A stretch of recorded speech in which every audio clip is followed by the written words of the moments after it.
c'est Poupie, j'espère que vous allez bien. Bienvenue dans cette nouvelle vidéo pronostic catch AEW Revolution.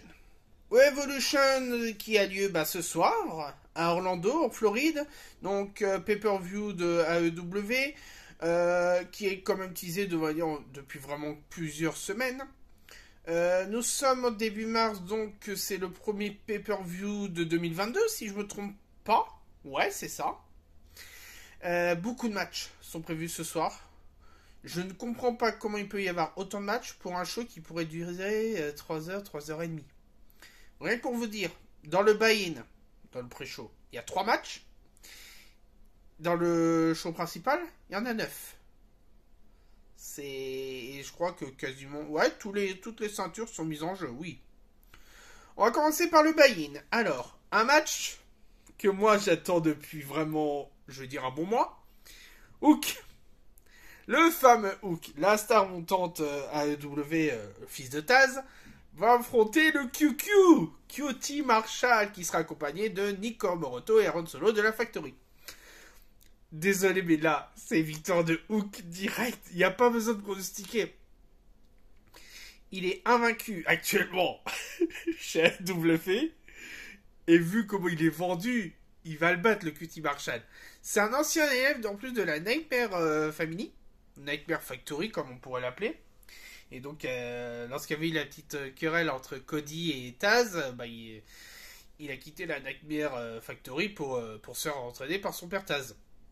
Et les matchs qu'il a pu voir Hook depuis ses débuts, c'est de la technique et c'est très bien. Donc là, on va finir la petite rivalité Hook QT Marshall, victoire de Hook direct. Deuxième match du buy-in, Legit, Layla Hirsch va affronter son ancien ami Chris Statlander qui sera accompagné de Red Velvet. Donc rivalité qui s'est formée, qui a eu je dirais depuis 2 mois entre ces trois jeunes femmes.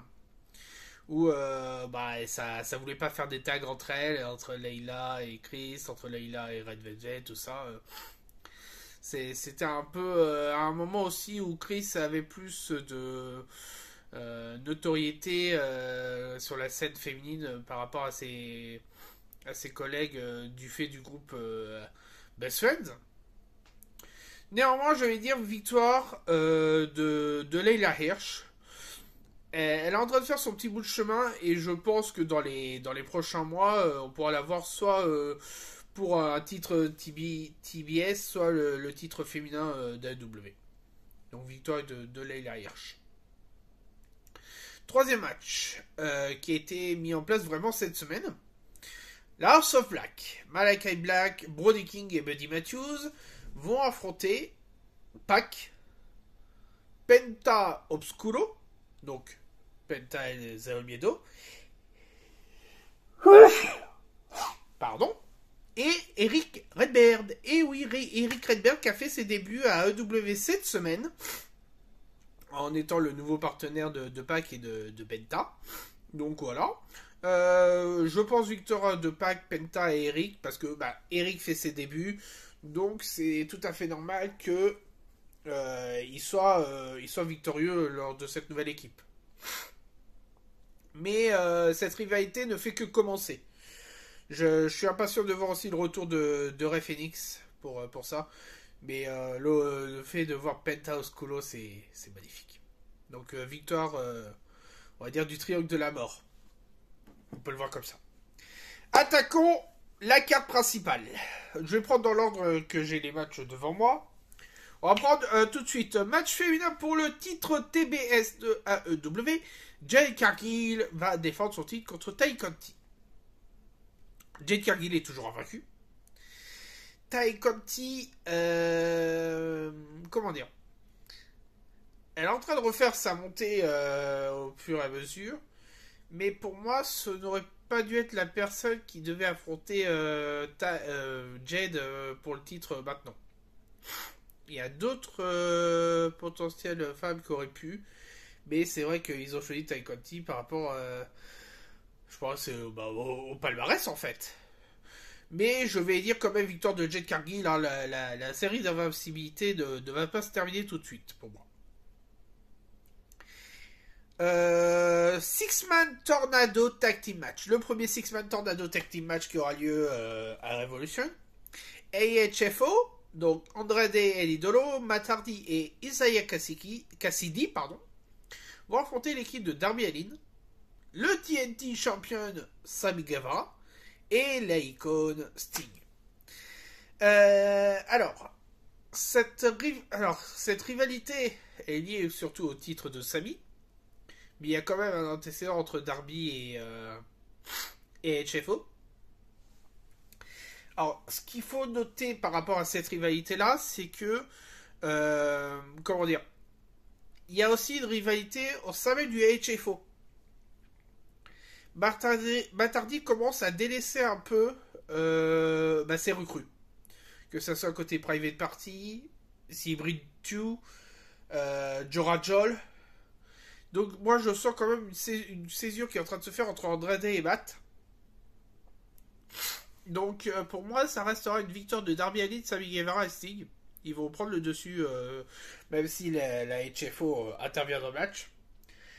Mais moi je sens plutôt que la storyline va continuer mais entre Matt Hardy et Andrade. C'est surtout ça. Il y a des rumeurs comme quoi Jeff Hardy ferait bientôt ses débuts à AEW. Donc voyons ce qui va arriver cette semaine à Dynamite et à Rampage. Victoire de Darby Allin, Sting et du TNT Champion Sammy Guevara. On va continuer sur notre tag team, mais là pour les titres. Jurassic Express va défendre son titre contre deux équipes.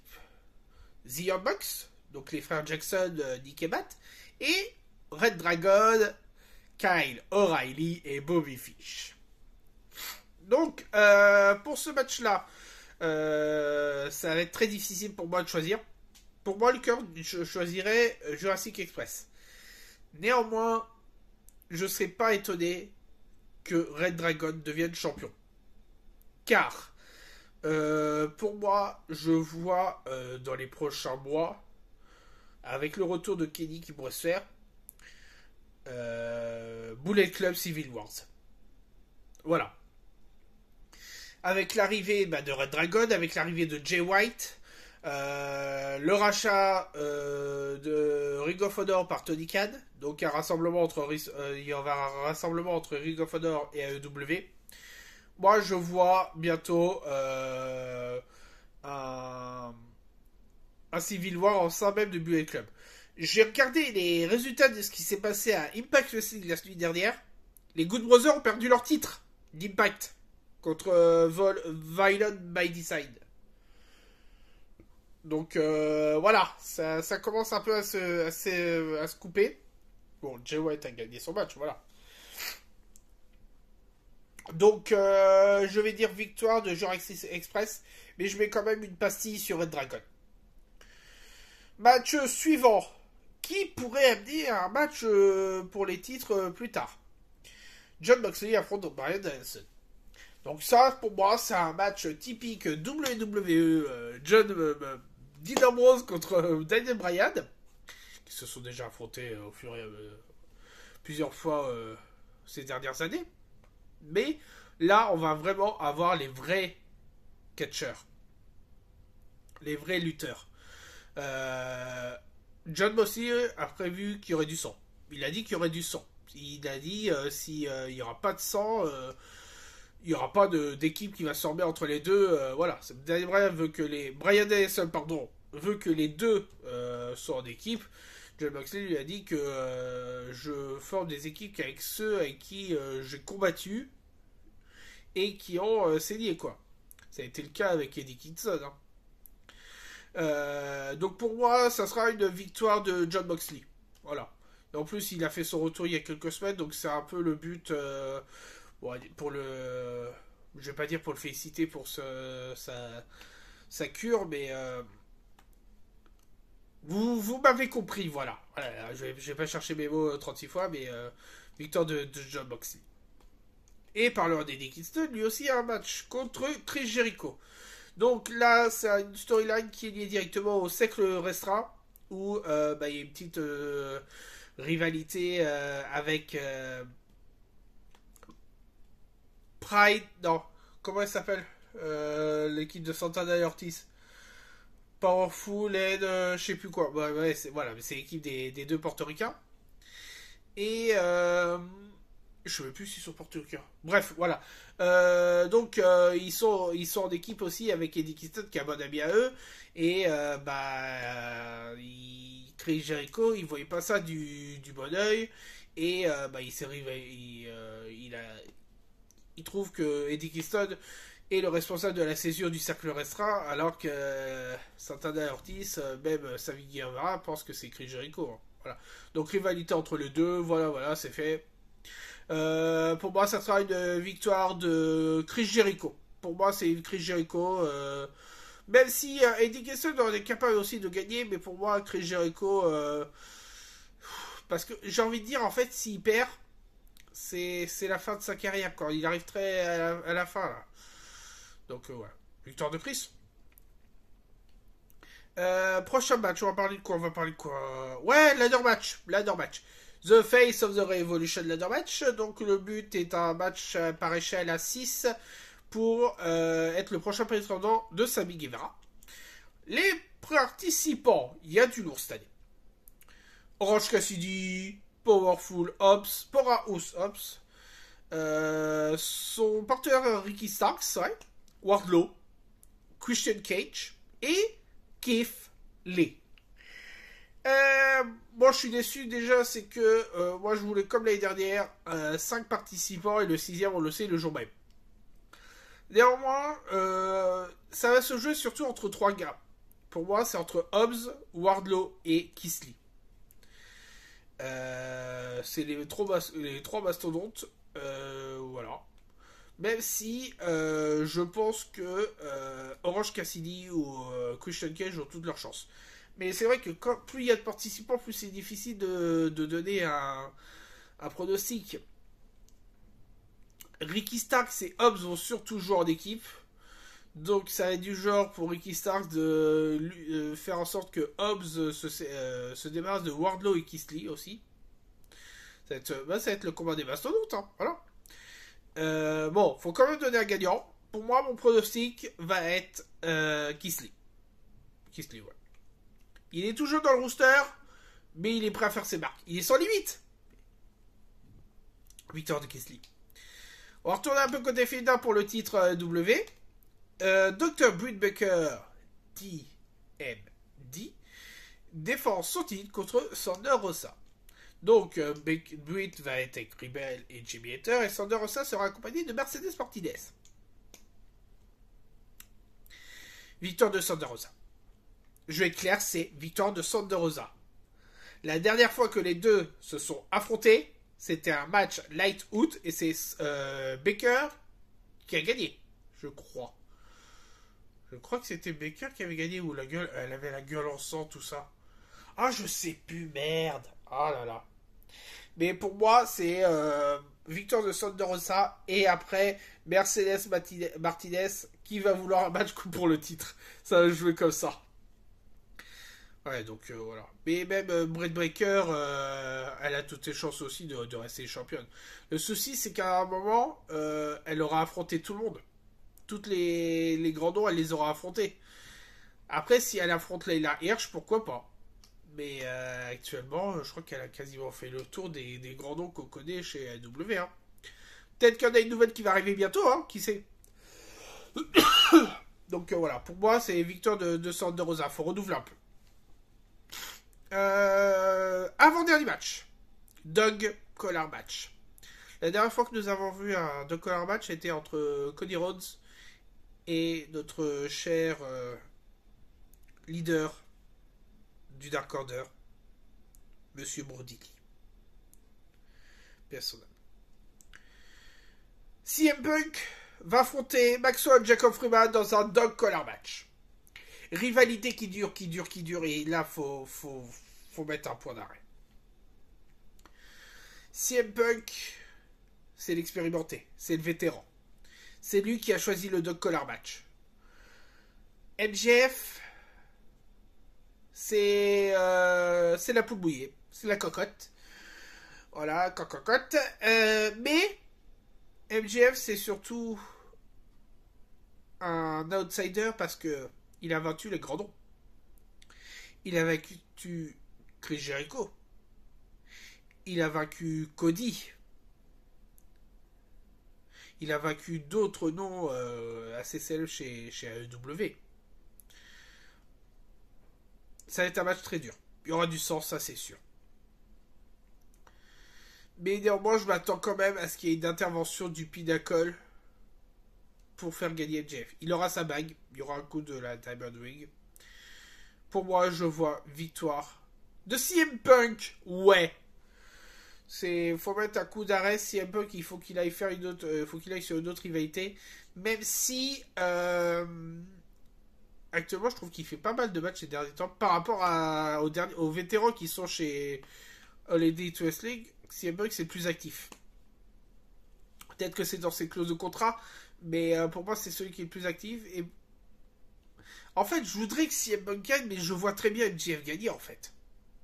C'est un autre grand nom qui s'ajouterait à la liste, et ce qui fait que MJF pourrait être potentiellement prochain prétendant au titre mondial. Je ne rigole pas. Au titre mondial. Et là, on aurait retour d'une rivalité entre Pinnacle et soit l'Elite ou le Dark Order. Donc pour moi, mon pronostic final pour ce match-là sera victoire de MJF. Et CM Punk mérite bien un petit repos pour ses prestations de ces derniers mois. Match final, notre main event. Pour le titre mondial masculin de AEW. Hangman Adam Page défend son titre contre Adam Cole, baby.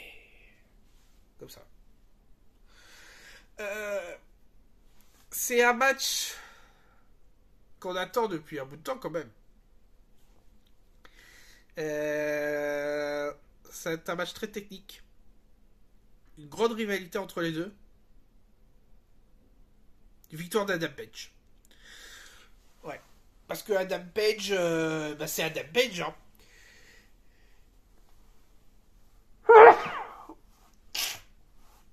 Pardon. Ouais, vous savez, je fais sans coupure. C'est plus facile pour moi le montage. Victoire d'Adam Page. Et pour moi, je verrai après. En fait, il y a deux possibilités. Comme je vous l'ai dit, si MJF gagne, il pourrait devenir prochain prétendant au titre mondial. Donc ça ferait Page contre MJF pour le prochain pay-per-view. Donc rivalité entre Pinnacle et Dark Order. D'un autre côté, ça mettrait le Dark Order sur le devant de la scène pour les titres tag team si besoin. Mais si Adam Cole gagne, ça remettrait les Young Bucks et les Red Dragon sur le devant de la scène. Et on commencerait la rivalité de ce que je vous ai parlé de la Civil War. Voilà.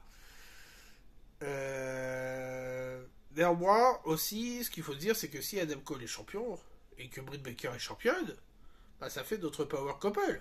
Les deux sont en couple et sont nos champions AEW. Ce qu'on a essayé aussi d'éviter côté WWE à l'époque avec Seth Rollins et Becky. Donc pour moi, c'est victoire d'Adam Page. Voilà.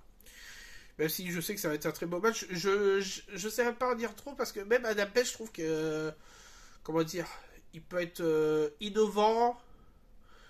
Il est un peu mystérieux, mais ce qui est dommage, c'est qu'à un moment, quand tu deviens champion, on te voit moins faire de matchs. Donc on ne sait pas sur quoi se baser sur l'expérience. Donc voilà. Je vous remercie à tous d'avoir regardé cette vidéo. On se retrouve très bientôt. Je crois que le prochain, ça va être WrestleMania. Donc il y aura 2 vidéos prévues sur WrestleMania. J'espère que vous comme moi, on passera un bon show ce soir pour AEW Revolution, qui est visionnable également en français pour ceux qui ne savent pas, avec nos commentaires français d'AEW de Toonami, notre tonton Norbert Feuillant et notre docteur Alain Mistrangelo. Merci à tous d'avoir regardé. La petit pouce bleu si vous avez aimé le contenu de cette vidéo. Si vous avez des questions, si vous avez donné votre avis sur les pronostics, tout ça, je prends note. La zone de commentaires est juste en dessous. Je vous dis à bientôt. Et d'ici là, portez-vous bien. Ciao.